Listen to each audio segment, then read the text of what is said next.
Today I'll be discussing capacity building as it relates to education outreach, providing local communities with the skills and resources to be independent in the conservation and management of their local biodiversity.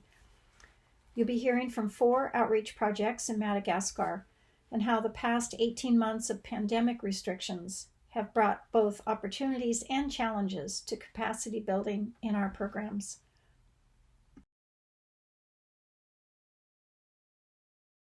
Through building internal capacities in habitat countries, we can empower local people with independence in conservation projects. This gives people the ability to use their traditional and cultural knowledge and to sustainably grow the conservation capacity within their own communities, mentees becoming mentors.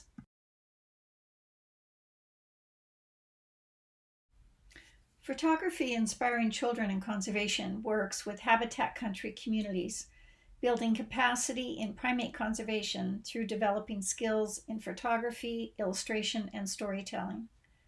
Originally planned to be sessions taught by the International PIC team with expertise in photography, art, and conservation, the pandemic put all of that on hold, but actually brought out wonderful opportunities for local staff in capacity building.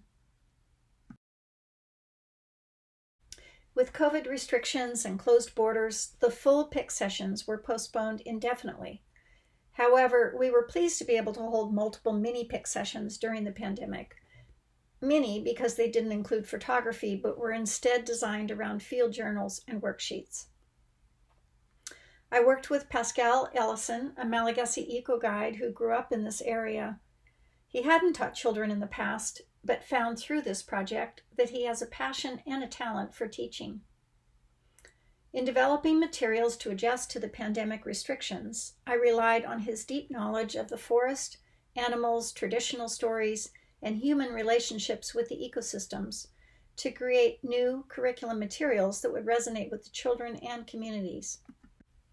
In addition to Pascal, many others benefited from these sessions, including the teachers, conservation club leaders, and community members recruited by Pascal, and of course the more than 200 students that participated. Our program was also noticed by the official Madagascar Office of Tourism. They published a wonderful article highlighting Pascal's teaching and noticing the importance of instilling in the children an awareness of ecosystem and wildlife conservation. It was really exciting to see Pascal's growth over these sessions and the networking that expanded the teaching possibilities. I was thrilled to learn that the children are sharing their excitement with their families and that they're encouraging their parents to help the lemurs by not cutting trees from the forest. The parents were also happy that their children had learning opportunities while they were at work in the fields, since the schools were closed due to COVID. Amazingly, there were very few hiccups and many positive lessons learned in developing these alternative sessions. Moving ahead, I envision scheduling these locally led mini PIC programs between the full sessions as I had originally designed. The full program will instill benefits that are possible only by initially providing the PIC team's expertise, cameras, and other equipment. But the mini sessions are still very valuable. And once the equipment is on site, participants can share the knowledge with others in their community. Once tourism is allowed again, they can use their new knowledge and communication skills to share with international tourists at the local lodges.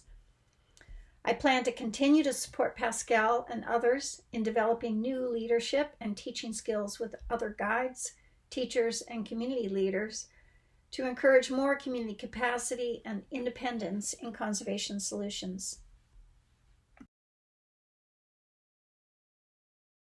The Secundri project in northeastern Madagascar surrounding the Mashwala National Park was a community-led effort to improve both forest biodiversity and food security using local ingenuity and traditional ecological knowledge on underutilized species such as the bacon bug, or Zana tenebrosa.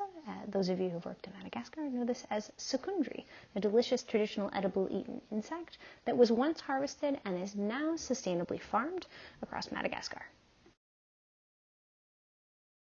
This project was based on the fact that we now know that forests and food security are heavily connected within rural Madagascar. So instead of trying to fight that from the outside, we decided to use it and empower local knowledge to use it as a strength within the communities that we worked. We worked with 5 different communities to collaboratively transform local traditional knowledge on different food sources into these sustainable large-scale food production systems in places that couldn't usually produce food and were unused within communities. This resulted in a great system and was comprised of project community members that all worked in their ancestral homelands, that co-led the concept and the design of the project, the monitoring of the project, and its expansion, and are now co-authored on all papers. Beyond that, they're also working to deploy the results that they've found on how to farm this food regionally to 1,500 households in Mashwala, as well as 500 households in 4 regions of Madagascar, to the north, to the south, in order to really increase and spread the incredible knowledge that our local communities have. And because of the incredible traditional ecological knowledge that was really the driving factor of this project and was underutilized before COVID, it took off once we stepped out of the way. Our communities are now farming huge sources of new food, increasing their dietary diversity, improving food security, and reducing lemur hunting without any increase in habitat loss. And they're sharing this across the entire country. This was because of the strengths of our locally based team, for which I will be forever grateful, and the power of things like Dropbox and WhatsApp and Messenger, which help us be able to live analyze the results that come out of these communities and give those back to the people who truly own the work that we do.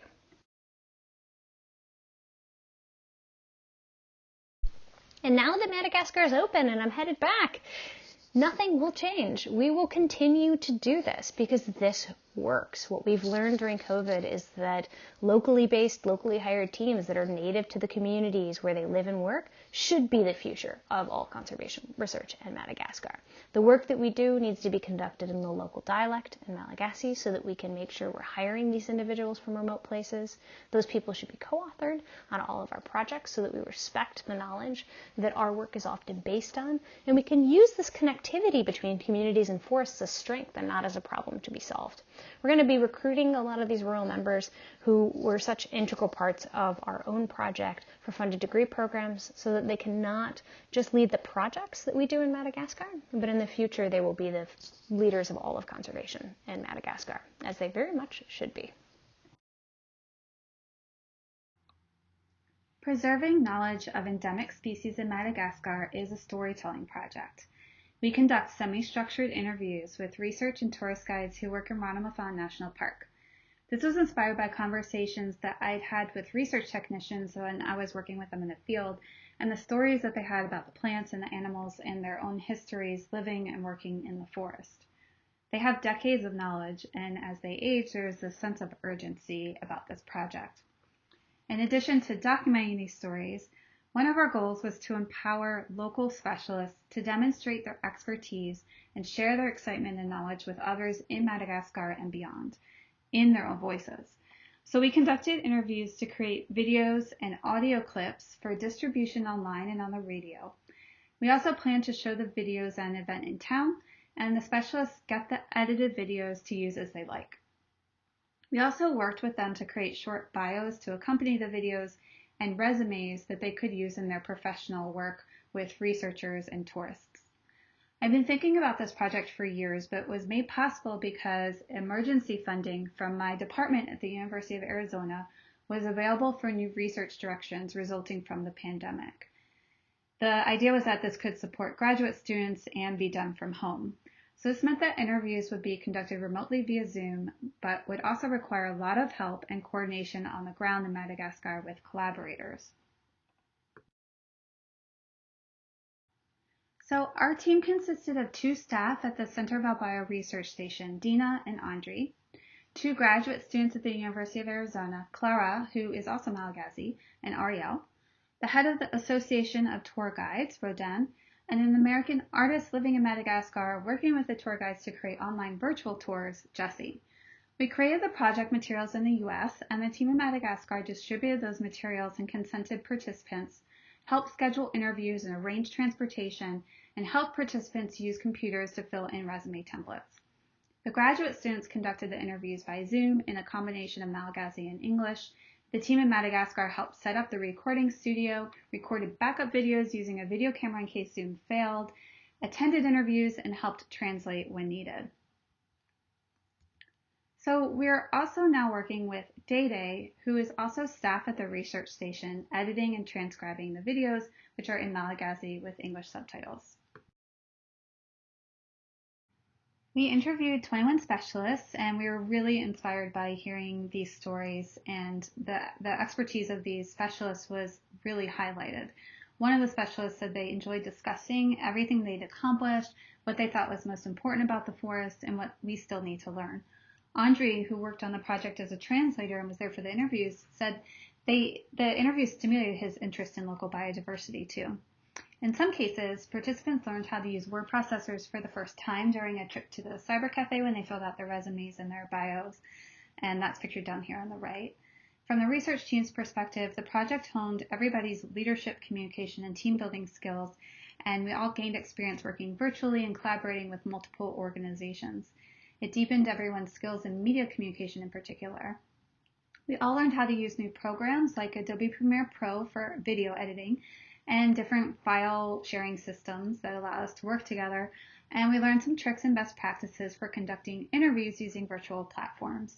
These can be really awkward because you're in this more formal setting on Zoom. There are connectivity issues. There's just less space to get to know people and engage in small talk that can help participants relax and open up. Clara, one of the grad students, mentioned that although she's experienced in conducting interviews as a sociocultural anthropologist, she learned new skills that she'll apply to her own dissertation work.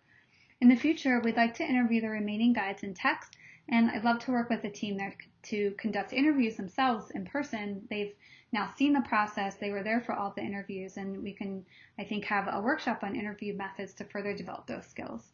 We're really grateful to Kathy, too, who invited us to publish our experiences and lessons learned, which will be a new experience for most of our team. In the future, we think it would help to have designated leaders identified in writing in some sort of contract, like a memorandum of understanding. We did designate leaders, but we think the formality of the contract could help empower people, keep things moving, and keep everybody motivated. Randimbiarimanana National Park was created in 1991. And we researchers have been working there, for over 30 years. We started by just studying lemurs, but very quickly we realized we had to work with the villagers and the people around the park if we were going to protect these critically endangered and endangered species. There's something like 16 species in the park of lemurs alone. So we started working with health, education, reforestation, all these projects. And education is the one that I'm going to talk about today because education is the future. Whatever those kids are thinking about today is what they're going to do tomorrow.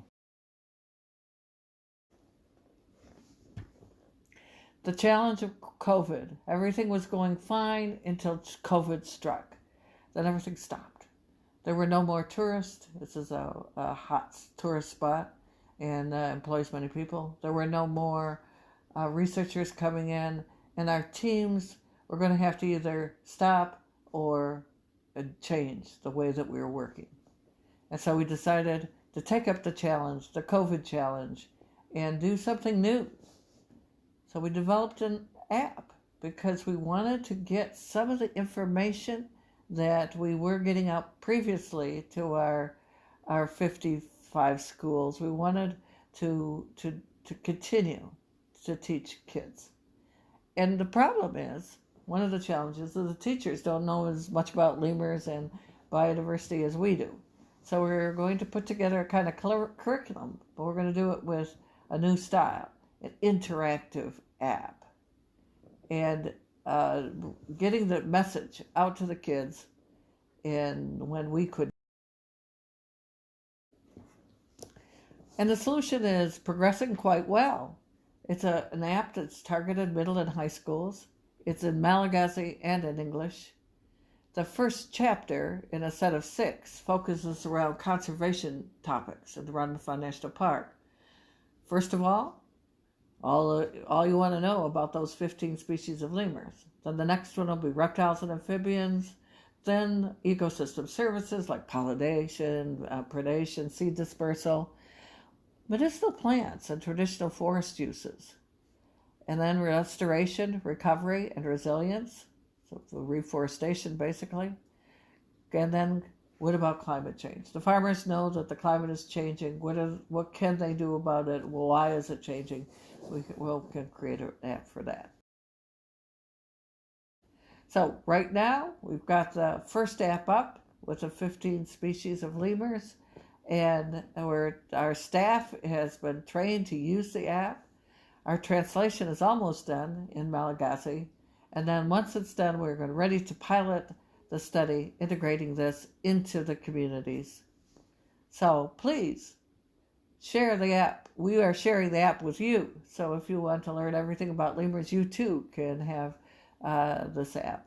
And we want to thank you. Thank you for listening to how we've been coping with COVID and Randimaiadanarivo, and we want to, and hopefully in the future, the children will benefit from this very difficult year. Thank you very much.